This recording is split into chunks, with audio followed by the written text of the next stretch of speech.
Alright, hello everyone, it's Silver Kyle, and now it's time to talk about the Sony 2015 E3 press conference. And for this one, I'm not going to go about in chronological order, I'm just going to talk about specific things that I really want to talk about. And right now, Sony and Microsoft are both going at it in terms of the best show. I am actually considering like watching them both over again because they're so close. Because Microsoft had a good overall show. Like there was really good pacing, and everything that they showed I was at least a little bit interested in. Whereas Sony had some moments where I was like, not really feeling this, or I don't like this at all. But then bigger highs.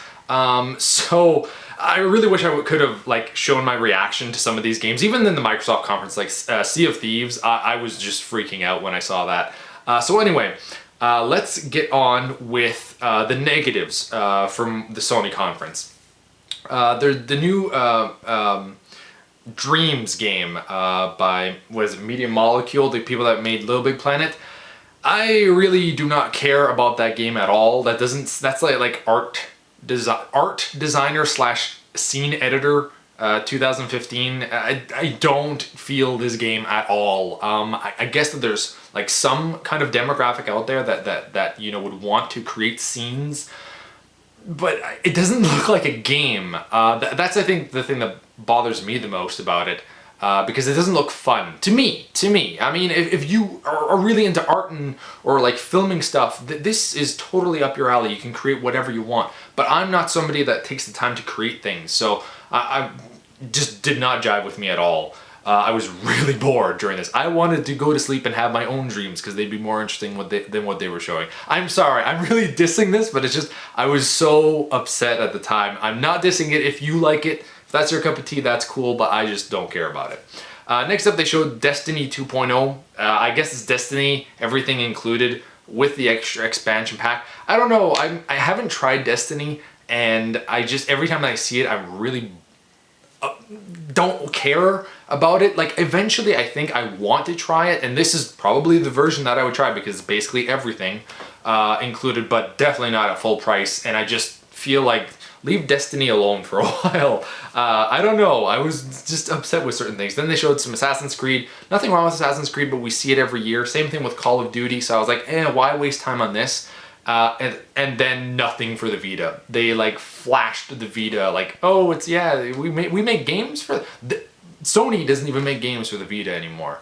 I understand that like it didn't sell very well, but I mean, when they pretty much gave up on it after the first year that it was out, and they were like, it's not doing that well, let's kind of like slow down, you know, big releases. And that's not, I don't think that's the way they should have gone about it.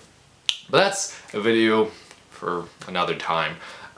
So that's pretty much the negatives that I remember vividly. Now let's talk about the positives, because the positives, as bad as some of the things I didn't like here, whereas Microsoft, there wasn't anything that I really disliked, I had certain things here where I was just freaking out. So they started off the show announcing that The Last Guardian is still going forward.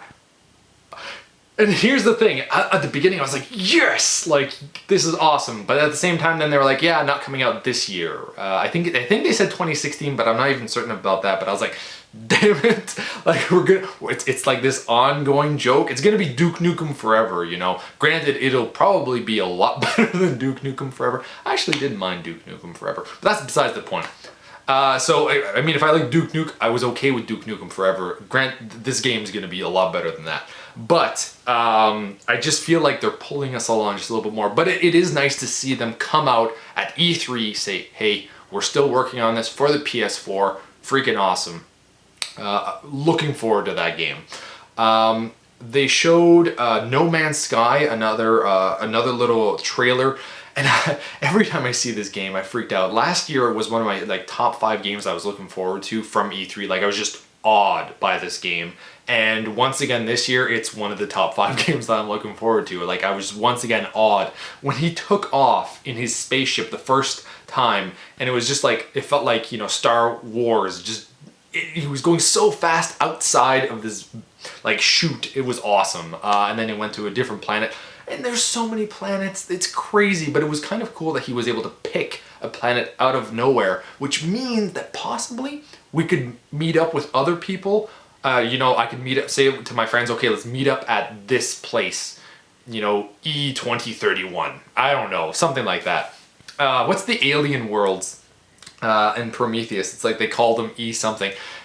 That'd be pretty awesome if that existed. Anyway, really looking forward to No Man's Sky.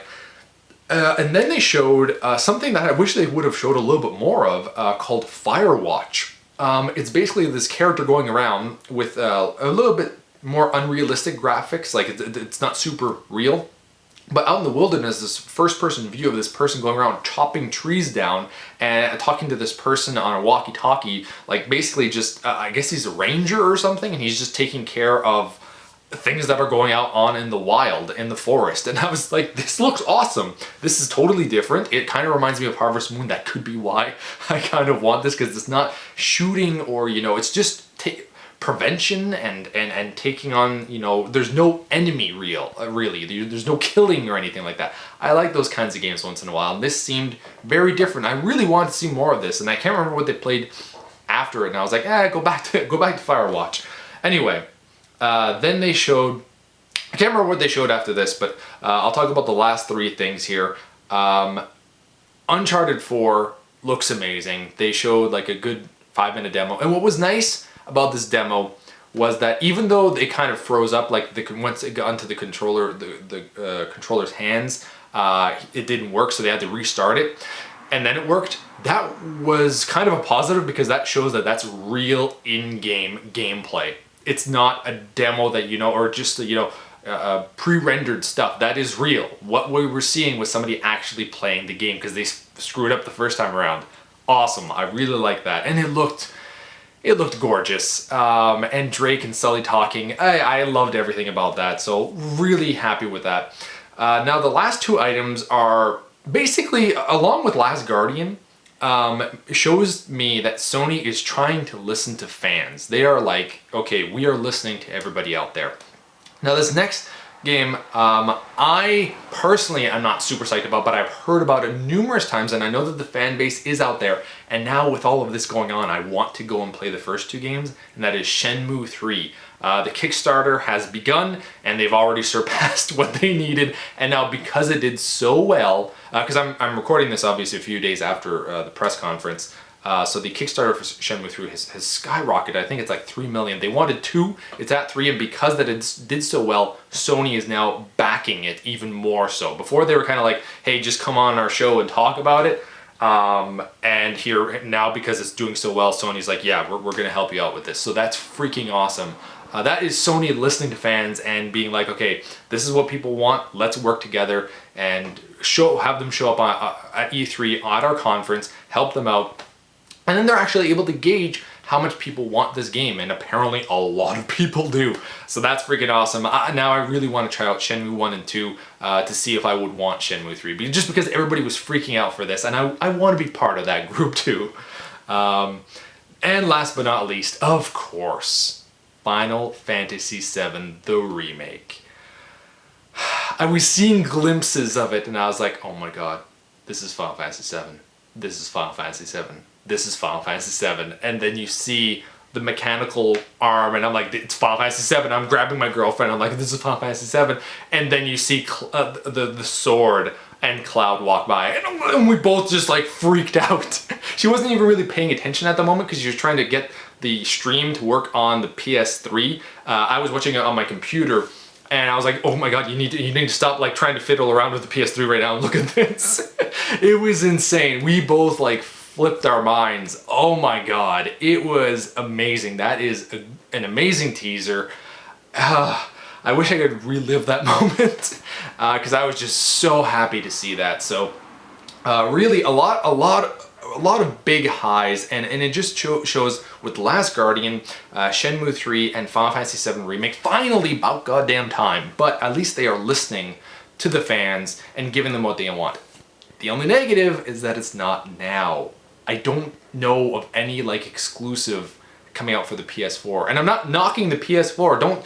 I'm not a fanboy or anything like that. I have a PS4. I want to be playing exclusive games. There's actually one game the Uncharted Drake, Nathan Drake collection, which is Uncharted 1, 2, and 3, like remastered for the PS4, but they didn't talk about it, and it's coming out this October, I believe. So I don't remember seeing it, and I watched the entire thing. So unless like my stream lagged at some point and they mentioned it at one given point, but I really don't remember them saying it. And I was like, they could have at least talked about that.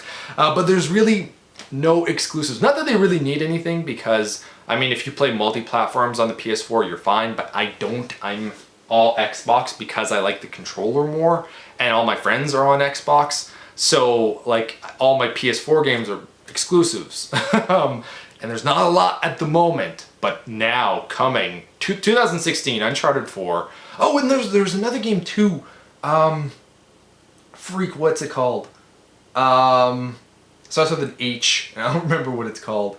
Damn it. Horizon Zero Dawn. I don't know how I feel about that. I'm in the middle of that because it's like this, like it's in the future, but we're back down to using not a lot of technology, and we're against robots that are kind of like creatures now. It's really weird. I didn't like when the female character like killed one of the robots and it's like, now you go to sleep now. And I'm sorry I had to do that little pup or something. And I was like, it's a robot. I was like, no, it doesn't have a soul. It's a robot. Don't treat it like it's a... I don't know. Sometimes it works, but sometimes it doesn't. And that just like jumping into it, I didn't feel the connection of robots. Once in a while, movies can show that, you know, robots might have feelings and stuff like that, but it shows you over time. I didn't have that connection with this quick trailer. So anyway, that was the last one that I had forgotten about there. There's also like Street Fighter V, Hitman. There's other stuff too here, but I was like just okay with those. So I just really wanted to talk about the big things that I was really excited for, and regrettably a few things that I thought were misses. So I really have to think about which one I preferred more. The Microsoft, which was overall like throughout very good, versus Sony, where nothing for this year really that I'm excited for, but a lot in the future and a lot of bigger highs, but also lows. So it's really interesting to see what I'm going to come up with. But either way, I did enjoy a lot from this. So thank you all for watching. You've been bearded in. Beardage.